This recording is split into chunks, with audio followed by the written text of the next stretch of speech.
আসসালামু আলাইকুম এভরিওয়ান। দুষ্টু বউ ইরাবতী গল্পের 2 নম্বর পর্ব নিয়ে চলে আসলাম।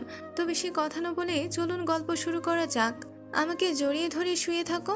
আমার 440 ভোল্টের ঝটকা লাগলো। ও কি নিজে থেকে বলছে নাকি কোনো কিছুর ঘোরে বলছে? জড়িয়ে ধরলে তো আমি নিজেকে সামলাতে পারবো না। আজকে সুযোগ ওর কাছে যাওয়ার।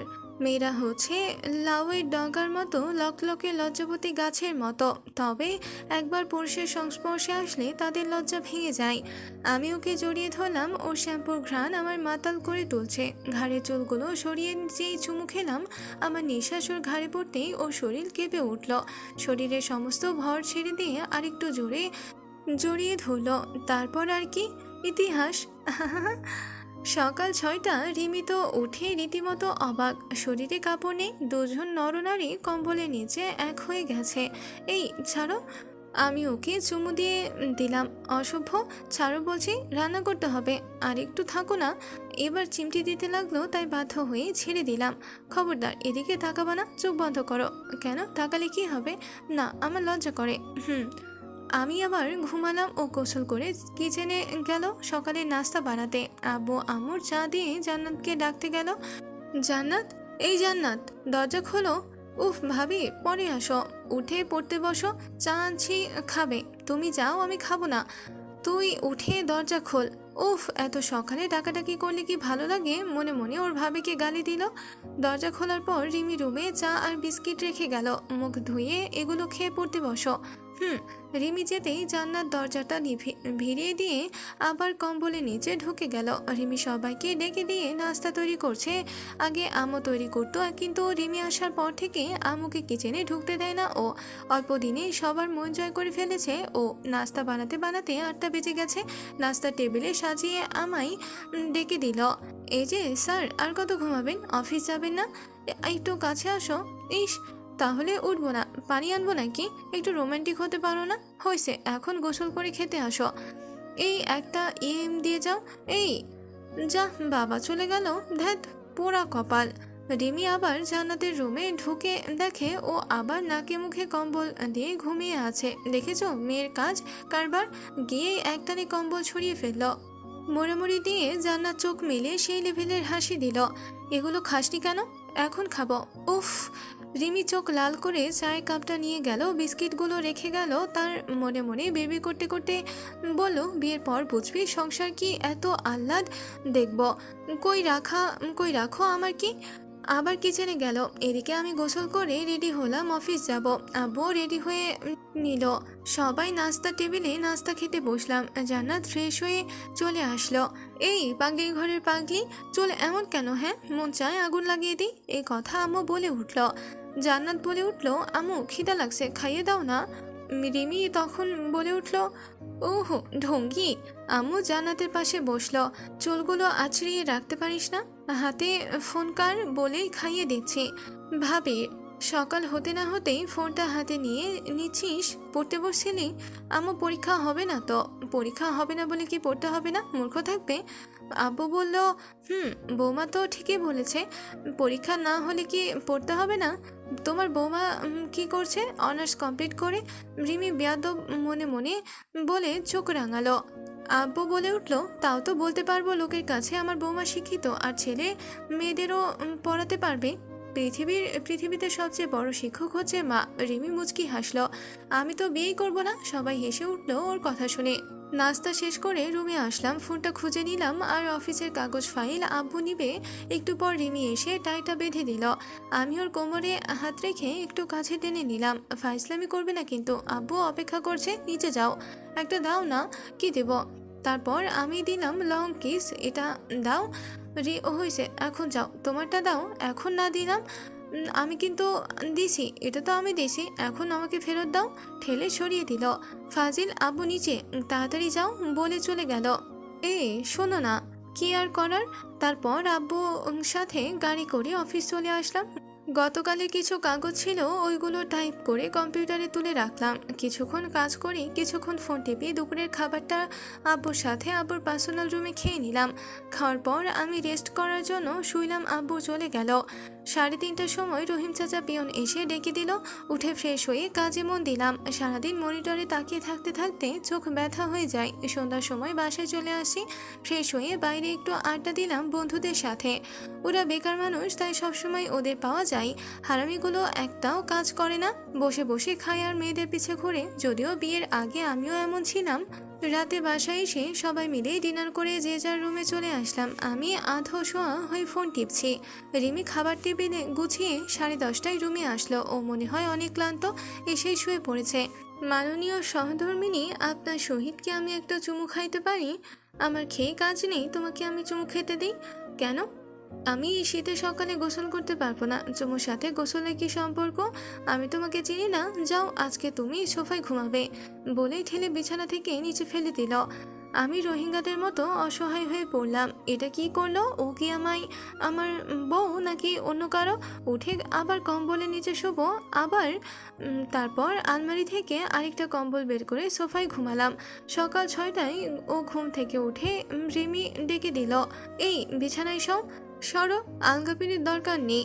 ইস কি রাগ বলে কম্বলটা টেনে টুনে গুছিয়ে আলমারিতে রাখলো। উফ, কে আর করার। বিছানায় আবার শুইলাম। এদিকে রিমি ফ্রেশ হয়ে চা বানাতে গেল। আব্বু আম্মুর চা দিয়ে আমায় আবার ডেকে তুললো। এই ঘুমিয়ে গেছো? হুম, চা খাবে? রেখে যাও। রিমি চাটা টেবিলে রেখে জান্নাতকে ডাকতে গেল।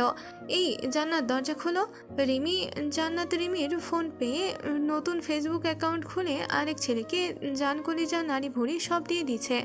নতুন নতুন প্রেম। রাত 4টা পর্যন্ত চ্যাটিং করে ভোর রাতে ঘুমাইছে। বাচ্চা মেয়ে, উঠতি বয়স, তার ওপর পাইছে ফোন।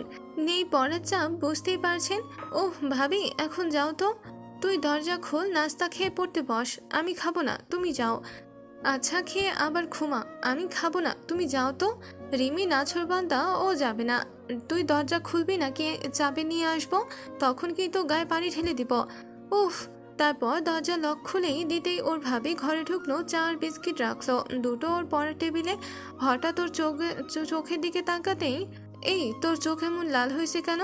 এমনি বলে আবার বিছানায় শুবে রিমি হাত ধরে ফেলল। এত বড় রাত না খেয়ে থাকিস, খিদা লাগে না? আগে মুখ ধুয়ে খেয়ে তারপর কি করবি কর। এক বালতি ঘুম, এক গ্লাস বিরক্তি আর কষ্ট নিয়ে ওয়াশরুমে ঢুকলো জান্নাত। মনে মনে ভাবে 14 গোষ্ঠী উদ্ধার করলো ও। রিমি জান্নাতের অনেক যত্ন করে, নিজের ছোট বোনের থেকেও বেশি। আর আমরা তো জানি মায়ের পরে ভাবির স্থান। রিমি সবার চা দিয়ে কিচেনে এসে 1 কাপ চায়ে একটা বিস্কুট ভিজিয়ে 1 কামড় খাচ্ছে, আবার এটা ওঠা করছে। কাজের ফাঁকে রিমিও খেয়ে নিল। 8টা বাজতে বাজতে নাস্তা রেডি করে ফেলেছে। আম্মু উঠে ফ্রেশ হয়ে রিমির সাথে নাস্তার টেবিলে একটু সাহায্য করছে। রিমি রুমে এসে, এই যে স্যার, হয়েছে, অনেক ঘুমাইছেন, এখন উঠেন। তুমি দূরে যাও। কেন? এমনি। এখন কি উঠবে নাকি আঙুল বাঁকা করতে হবে? যাও তো, বলে এপাশ ফিরে শুইলাম। রিমি এসে বিছানার ওপাশে থেকে কম্বলের উপর দিয়ে শুয়ে ঠোঁটে ঠোঁট লাগিয়ে দিল। এবার ওঠো। আমার হাত কম্বলের নিচ থেকে বের করার আগেই ও উঠে গেল হাসতে হাসতে। আরেকবার দাও। আমি কি এত বোকা যে আবার যাব? উঠবা নাকি পানি আনবো? আমি লাফ দিয়ে উঠতেই ও রুম থেকে বেরিয়ে গেল। ধ্যাত, আমার বোনটা এত আনরোম্যান্টিক না, কি আর বলবো। গোসল সেরে একেবারে রেডি হয়ে নিলাম অফিস যাওয়ার জন্য। আর এইদিকে জান্নাত উঠে চা বিস্কিট খেয়ে আবারও ঘুম। সকালের নাস্তা সবাই করলাম, কিন্তু আজ জান্নাত নেই। বৌমা, জান্নাত কই? আম্মু, ও ঘুমোচ্ছে। ও খাবে না? ডাকো ওকে। আব্বু ওকে নাস্তা দিছে, ও খেয়ে আবার ঘুমাইছে। আমি রিমির দিকে তাকিয়ে আছি। ও সব দিক এত নিখুঁতভাবে কি করে সামাল দেয়। সত্যিই নারী তোমাদের তুলনা হয় না। বিয়ের আগে বাবার রাজকন্যা থাকো, 10টার পরে ঘুম থেকে উঠতেই, আর বিয়ের পর সবার আগে উঠে সবার ঘুম ভাঙাও, রোবটের মতো প্রতিদিন কাজ করে যাও। সত্যিই এমন লক্ষ্মী বউ পাওয়া ভাগ্যের ব্যাপার। যদিও তুমি আনরোম্যান্টিক। নাস্তা সেরে আব্বুর সাথে অফিসে চলে আসলাম। আজকে অনেক বেশি কাজের চাপ আছে। বেলা 11:30 বাজে। রিমি বলল, জান্নাত, এই জান্নাত, উঠবি না? কয়টা বাজে? খেতে হবে না? শুধু ঘুমালে হবে? মেন্টাল একটা। তুমি যাও, উঠছি। রিমি ওকে কয়েকটা বকা দিল। জান্নাত ওসব কানে না তুলে বিছানায় পাশে ফোনটা খুঁজে নিল। দেখে মেসেজ বক্সে গুড মর্নিং আছে, উঠে আছে। রিপ্লাই করলো, বাবু গুড মর্নিং। কি করো? মাত্র উঠলাম। তুমি? এত দেরি? তোমার আম্মু বকে না? ভাবির বকা খাচ্ছি। আচ্ছা বাবু, পরে কথা বলবো। আচ্ছা, খেয়ে নক করো। উম্মা, বাই। আচ্ছা বাই। রিমি বিয়ের পর থেকে ফোন তেমন একটা চালায় না, রান্না বান্না করে, টুকটাক কাজ করতেই সময় চলে যায়। সন্ধ্যায় একটু টিভি দেখে। আম্মু ভাত দাও না, খিদা লাগছে। জান্নাত বলে উঠল, সকালের খাবার দুপুরে খাবি? এভাবে কি দিনকাল যাবে? বুঝবি বিয়ের বলে ভাত বেড়ে দিল। কেন, বিয়ের পর কি ঘুমানো যায় না? রিমি তরকারির বাটিটা কিচেন থেকে নিয়ে আসলো। তোর ভাবির দিকে দেখ, কেমন লক্ষ্মী মেয়ে। ভাবি তো কাজের মেয়ে। রিমি চোখ রাঙালো ওর দিকে। আমার আব্বুর ওর আর ভাইয়ার কোন দিক থেকে কম আছে? দরকার হয় ঘর জামাই রাখবো। তোর বুদ্ধি কবে হবে? আল্লাহ জানে তোর কপালে কি আছে। রিমি জান্নাতের প্লেটে 3-4 টুকরো গোস্ত দিয়ে আবার রান্নাঘরে চলে গেল। অফিসে কাজের চাপ এত বেশি ছিল, দুপুরে খাবার 4টার সময় খাইছি। আজকে বাসায় আসতে আসতে রাত 9টা বেজে গেছে। শরীর অনেক ক্লান্ত, মনে হয় শরীরের নাট বল্টু সব ঢিলে হয়ে গেছে, খুলে পড়ে যাবে। এসে ফ্রেশ হয়ে চাটা খেয়ে বিছানায় শুয়ে পড়লাম। এদিকে রিমি সাজুগুজু করে, ঠোঁটে লিপস্টিক দিয়ে, নীল শাড়ি পরে, হাতে কাচের চুড়ি পরে আছে। একটু পর ও বুকের বাম পাশে হার্টের কাছে মাথা রেখে পিটপিট করে তাকিয়ে বলছে, এই শোনো না, রিস্ক নিলাম না প্লিজ। আজকে আমি দাঁড়াতেও পারবো না, বিরক্ত করো না। তুমি আমাকে একটু ভালোই বাসো না? আর একদিন শুধু ছুঁয়ে দেখো, তোমার খবর আছে। ঘুমাও, বেশি করে ঘুমাও। এই এত কষ্ট করে সাজলাম, একটু দেখো, তাকাও না এদিকে একটু। উফ, আচ্ছা ঘুমাও, আর কোনোদিন সাজবই না। বলে ও পাশে ফিরে একটু দূরত্ব রেখে শুয়ে পড়লো। কাছে মনে হয়, কিন্তু আমার অনেক ক্লান্ত লাগছে, তাই ঘুমিয়ে গেলাম। সকালে, এই চা নাও, এখানে রাখলাম।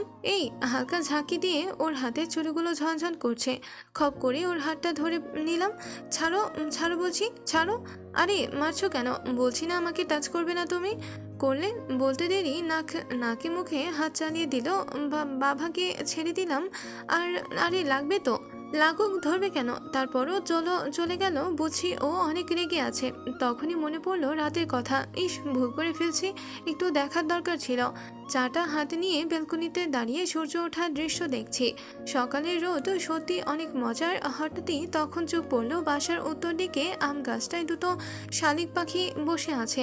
একটা পাখি ঠোঁট দিয়ে আরেকটা পাখিকে পশম গুলো এলোমেলো করে দিচ্ছে। ওই পাখিটাও ঘাড় নাড়িয়ে এটাকে আরও উৎসাহ দিচ্ছে। পাখি দুটো মনে হয় রোম্যান্স করছে।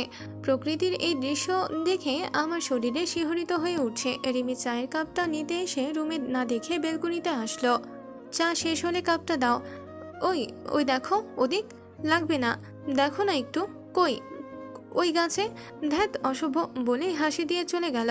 ওর হাসি দেখলে আমার মনে অনেক তৃপ্তি আসে। রুমে এসে গোসলটা সেরে রেডি হয়ে নিলাম। ভাবছি আজকে ওকে সাজতে বলবো, কিন্তু মনে হয় না ও সাজবে। কারণ মেয়েরা অনেক কঠিন বিষয় সহজে মেনে নিলেও কখনো কখনো সহজ বিষয়টাও সহজে মেনে নিতে পারে না। আর রিমি তো তার জ্যান্ত প্রমাণ। সবাই এক পাশে নাস্তা সেরে নিলাম, কিন্তু আজও জান্নাত নেই। ও ঘুমোচ্ছে মনে হয়। রুমে আসলাম, কিন্তু লক্ষ্মী বউটা আজ আর তাই বাড়তে এলো না। অপেক্ষা করছি ওর, কিন্তু আসলো না। 9টা বাজতে চলছে, তাই নিজেই পড়ে নিলাম। ঘড়িটা পড়তেই দেখি ও দরজায় দাঁড়িয়ে আছে। এটা কি হলো? এখন থেকে 1 মাস এটাই হবে। কেন? এটাই তোমার শাস্তি, আমার অপরাধ? জানি না। আচ্ছা, আজকে একটু সাজবে প্লিজ? হ্যাঁ, বয়ে গেছে আমার। প্লিজ, সময় পার হয়ে যাচ্ছে, জলদি যাও। দিবে না? তুমি কি যাবা, নাকি কিচেন থেকে খুঁটি নিয়ে আসবো? না থাক। তারপর অফিসে চলে আসলাম আব্বুর সাথে। আব্বু আস্তে আস্তে অফিসের কাজ সব আমাকে শিখিয়ে দিচ্ছে, কিভাবে কি করতে হবে। আমি পৌঁছে গেছি। আব্বুর ভারমুক্ত হতে চাই। বিকেলে চলে আসলাম মার্কেট থেকে। একটা নীল শাড়ি, কিছু রেশমি চুড়ি আর একটা গোলাপ নিলাম। কারণ মেয়েদের রাগ ভাঙানোর চেয়ে আর ভালো কোনো মাধ্যম নেই। আর মেয়েরা বেশিরভাগ রাগ করে প্রিয় মানুষের কাছ থেকে উপহার পাওয়ার জন্য। তারা চায় প্রিয় মানুষটি তাদের সারপ্রাইজ দেখ, তাদের অভিমানটা বুঝুক, রাগ ভাঙাক। সন্ধ্যা হতে হতে বাসায় চলে আসলাম। কলিং বেল বাজাতেই ফারিহা দরজা খুলে বলল, এগুলো কি? চুড়ি কার? ফুল কার জন্য? সর, শয়তান, বিয়ে করে বোনের কথা ভুলে গেছে, আমার জন্য কিছু আনে না। আম্মু, আম্মু। ওর কথায় কান্না দিয়ে আমি রুমে চলে আসলাম। তবে ওর জন্য কিছু আনার দরকার ছিল, কিন্তু মনেই নাই। ওগুলো বিছানায় রেখে ফ্রেশ হতে ওয়াশরুমে ঢুকলাম। বের হয়ে ঝাটকা লাগলো, রিমি সারপ্রাইজ দেখে ফেলেছে। শাড়ি আলমারিতে ঢোকাচ্ছে, ফুলটা হাতে। তোমার জন্য এনেছিলাম, ভেবেছিলাম সারপ্রাইজ দিব, কিন্তু তার হলো কই। শাড়িটা পরবে রাতে। রিমি কথা বলো না, চুড়িগুলো ড্রেসিং টেবিলে রেখে মুখ বেঁকিয়ে ফুলটা হাতে করে চলে গেল। ওই কিছু বলো। একটু বাহিরে আসলাম। হারামি বন্ধুগুলোকে ফোন দিলাম। এখন আর ওদের সময় দেওয়া হয়ই না। দায়িত্বের চাপ ঘাড়ে পড়লে সবারই জীবন পরিবর্তন আসে, তেমনটা আমারও ব্যতিক্রম না। সপ্তাহে একদিন ওদের সাথে আড্ডা দিই, কিন্তু আজকে দেখে সবাই অবাক। আমার দুঃখের কথা শুনে সবাই মজা নেয়। সিগারেট খেতে চায়নি, কিন্তু ওদের জোরাজুরিতে খেতে হলো। 9টার পর বাসায় আসলাম। রাতের খাবার সবাই একসাথে করলাম। রুমে এসে খাটে শুয়ে ফেসবুক চালাচ্ছি আর ওর জন্য অপেক্ষা করছি। কিছুক্ষণ পর ও রুমে এসে কতগুলো গড়ি দিয়ে পেস্ট বানিয়ে মুখে মাখছে। আপাতত বেশ কিছুক্ষণ এভাবেই থাকবে। এই শোন না, ও আপাতত কথা বলবে না। পেস্ট অনেকটা শুকিয়ে গিয়েছে, এখন কথা বললে পেস্ট ফেটে যায়, তাতে নাকি মুখে রিফ্লেক্স পড়ে। ফোন রেখে আমি একটা বেশ পুরনো বই নিয়ে শুয়ে শুয়ে পড়তে শুরু করলাম। বইটার সবচেয়ে মজার বৈশিষ্ট্য হচ্ছে এর মলাট সহ প্রথমে 16 পৃষ্ঠা কোথাও গায়েব হয়ে গিয়েছে। আর আশ্চর্যজনকভাবে এর কোথাও বইয়ের নাম বা লেখকের নাম নেই। যা আছে তা হচ্ছে গল্প আর পৃষ্ঠা নম্বর।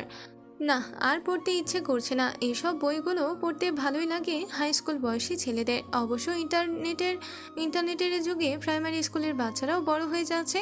একটা পুরনো কাগজের দোকান থেকে 5-6টা পুরনো বই কিনেছিলাম। কি করে যেন বেটা এই বইটাও ঢুকিয়ে দিয়েছে সেই বইগুলোর মাঝে। মুখ ধুইয়ে আসলো। এই শাড়িটা পরবে? প্লিজ। কেন পরবো? তোমাকে নীল শাড়িতে দেখতে মন যাচ্ছে। কালকে মন কই ছিল? সরি। ও এসে শুয়ে পড়ল।